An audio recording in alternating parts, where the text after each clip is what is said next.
आज आम्ही चोपडा तालुक्यातील जळगाव जिल्ह्यातील तावशी बुद्रुक या गावातून आलेलो आहोत आणि संभाजीनगर या ठिकाणी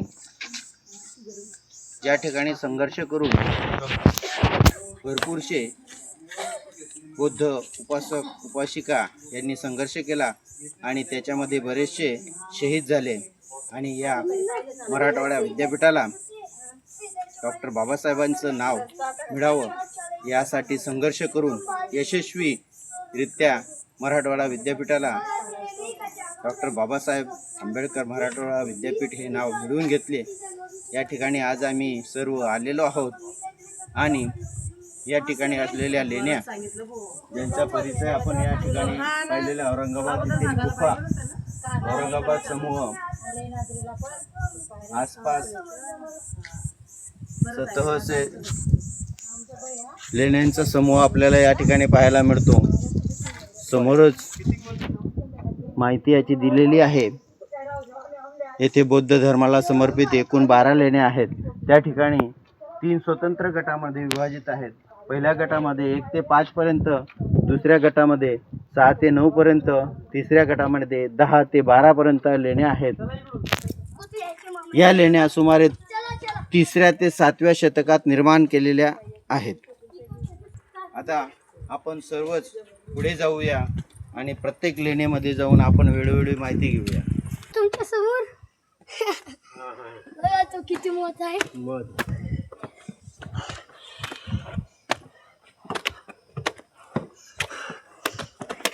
अरे सपाट सुंदरी कंदीची लोक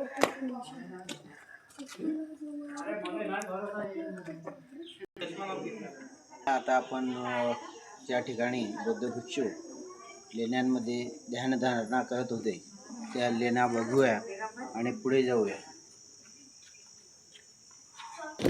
हे आमचे मेहुणे भास्कर शिरसाट वसई गावाहून आलेले आहेत लेण्यांच्या दर्शनासाठी।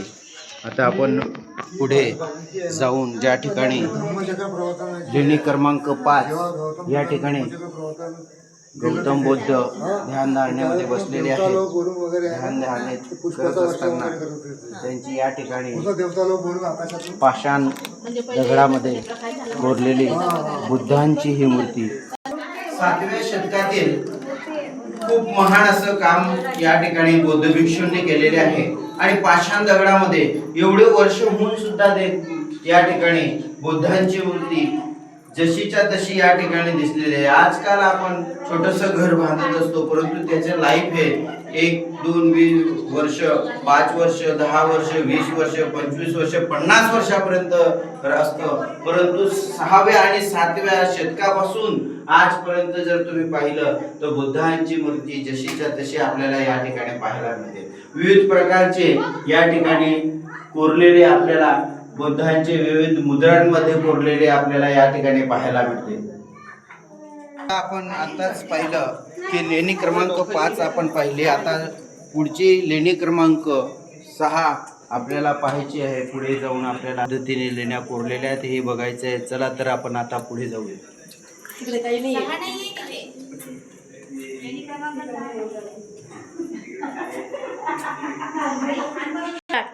या ठिकाणी आता प्रदक्षिणा घालण्यासाठी या ठिकाणी गुफांमध्ये दगडांमध्ये पाषाण दगडांमध्ये कोरलेले आहे। तर आपण आता पुढे जाऊया आणि बघूया।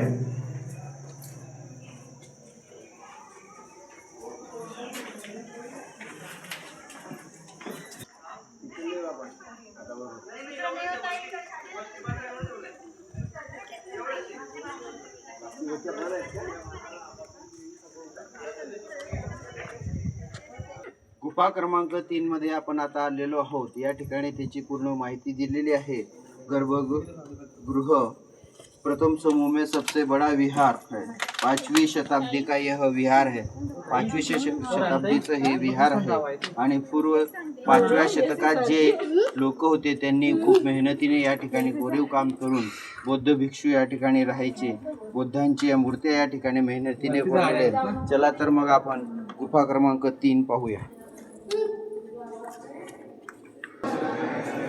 गुफा क्रमांक 3 या ठिकाणी आपण आलेलो आहोत. आणि आता बघा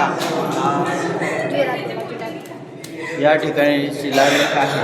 या ठिकाणी वेगवेगळ्या प्रकारचे कोरीव काम या ठिकाणी केलेले आहेत. वेगवेगळ्या मुद्रांमध्ये बुद्धांचे या ठिकाणी पाषाणामध्ये दगडामध्ये कोरलेले आपल्याला पाहायला मिळते. या ठिकाणी आपण आता येणार आहोत.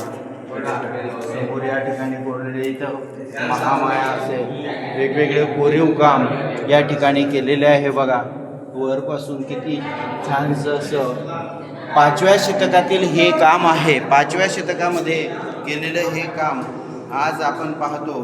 आपलं घर असेल त्याचे आयु 20 वर्ष 50 वर्ष असेल, परंतु 5व्या शतकापासून केलेलं काम हे जसं तसं आपल्याला या ठिकाणी पाहायला मिळते. या ठिकाणी 5व्या शतकातील जे बौद्ध भिक्षू होते ते या ठिकाणी येऊन या ठिकाणी ध्यान साधना करायचे. आणि ध्यान साधना करत असताना या ठिकाणी ते शांत चित्ताने बसून हे जे काम आहे हे सर्व हातांनी कोरलेलं काम आहे. निर्मित हे काम आहे. या ठिकाणी कोणत्याही मशिनाचा वापर न करता पूर्णपणे हाताने केलेले हे काम आहे. हाताने केलेले हे सर्व प्रकारचे आपल्याला कोरीव काम पाहायला मिळतं. 5व्या शतकात देखील या ठिकाणी या सुरेख असं कोरीव काम करण्याची ही जी पद्धत आहे हे 5व्या शतकातील आहे. आणि या ठिकाणी बुद्धांचा सहवास होता, भिक्षुकांचा सहवास होता. या ठिकाणी मदत पावन त्यांचे या ठिकाणी आहेत, या ठिकाणी राहत असायचे. या ठिकाणी आपण इकडे पाहू शकता या स्तंभावर देखील वेगवेगळ्या प्रकारचे कोरीव काम केलेले आहे.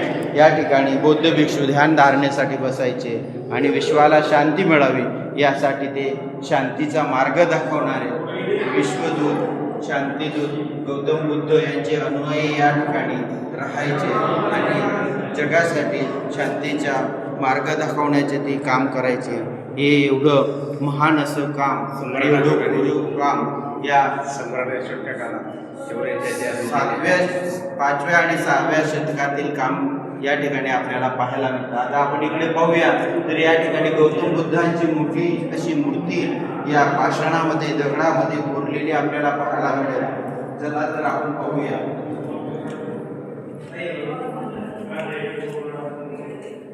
या ठिकाणी मोठ्या प्रमाणात मोठी अशी पाषाणामध्ये दगडामध्ये बुद्धांची मूर्ती कोरलेली आहे. तर समोरच आपल्याला बुद्धांची मूर्ती पाहायला मिळेल. आता आपण या ठिकाणी एक सामूहिक बुद्धवंदना घेऊया आणि या ठिकाणी बुद्धांना वंदन करूया. एवढं महान कार्य त्यांचं या ठिकाणी आपल्याला पाहायला मिळते. आता बुद्ध बुद्धं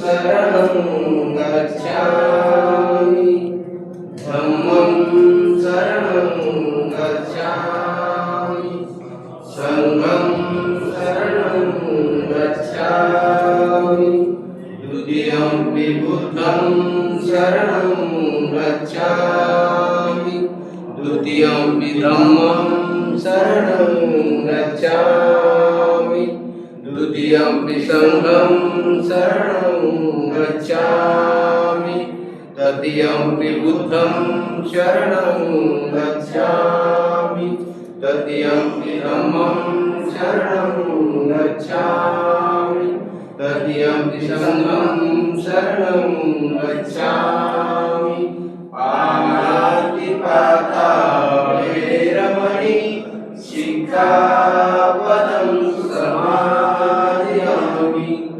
अजिन्नदाना वैरमणि शिक्षापदं समादयामि मुसावादा वैरमणि शिक्षापदं समादयामि कामेषु मिथ्याचारा वैरमणि शिक्षापदं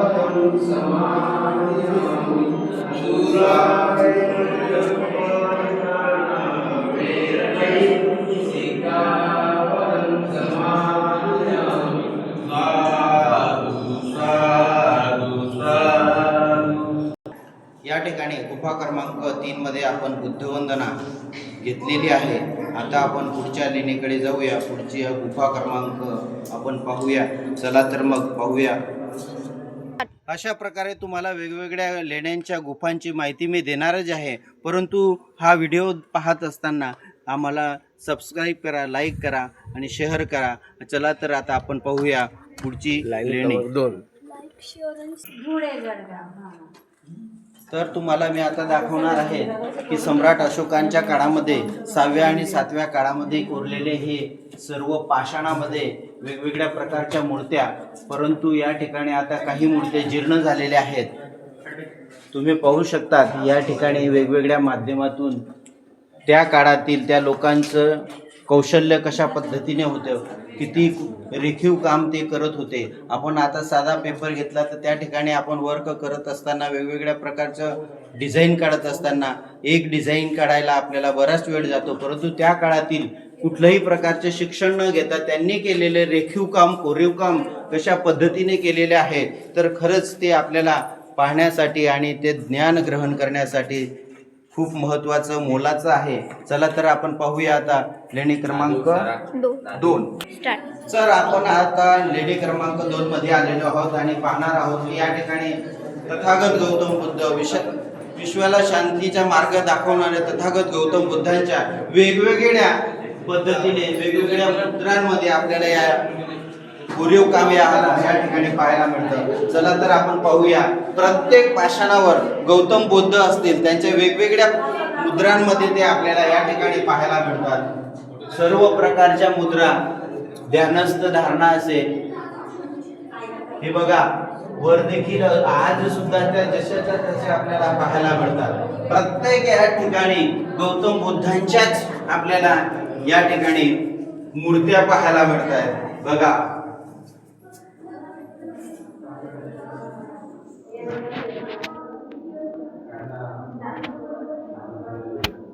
ठिकाणी आपण आता या प्रत्येक दगडावर वेगवेगळ्या मुद्रा कोरलेल्या असून आपण आता पाहिलेल्या आहेत. आता आपण मुख्य मूर्तीचे तथागत विश्व शांतीदूत गौतम बुद्ध यांची आपण 2 नंबरच्या लेणीमध्ये जी मूर्ती आहे ती आपण पाहणार आहोत. या ठिकाणी देखील आपल्याला वेगवेगळ्या बुद्धांच्या मूर्त्या या ठिकाणी कोरलेल्या पाहावयास मिळतात. किती छान आणि सुरेख असं त्यांनी कोरीव काम या ठिकाणी केलेले आहे. आणि ही महत्वाची मेन गौतम बुद्धांची मूर्ती या ठिकाणी आपल्याला पाहावयास मिळतात. बसलेल्या स्थितीत आपल्याला या ठिकाणी पाहायला मिळते. या ठिकाणी देखील वेगवेगळ्या बुद्धांच्याच लेण्या, बुद्धांच्याच मूर्त्या या ठिकाणी कोरलेल्या आहेत, बघू शकतात आपण. चला तर मग आता आपण पुढे वळूया आणि पाहूया पुढचे लेणी क्रमांक. हे आपण बघू शकता आणि या सर्व लेण्या आपल्याला पाहायला मिळतात. आणि बाजूलाच छत्रपती संभाजीनगर आपल्याला या ठिकाणी पाहायला मिळते. समोर हे पूर्णपणे छत्रपती संभाजीनगर आहे. या ठिकाणी बीबी का मकबरा आपल्याला समोर पाहायला मिळतो. या ठिकाणी डॉक्टर बाबासाहेब आंबेडकर मराठवाडा विद्यापीठ या ठिकाणी आहे. हा सर्व परिसर आपल्याला या ठिकाणी पाहायला मिळतो.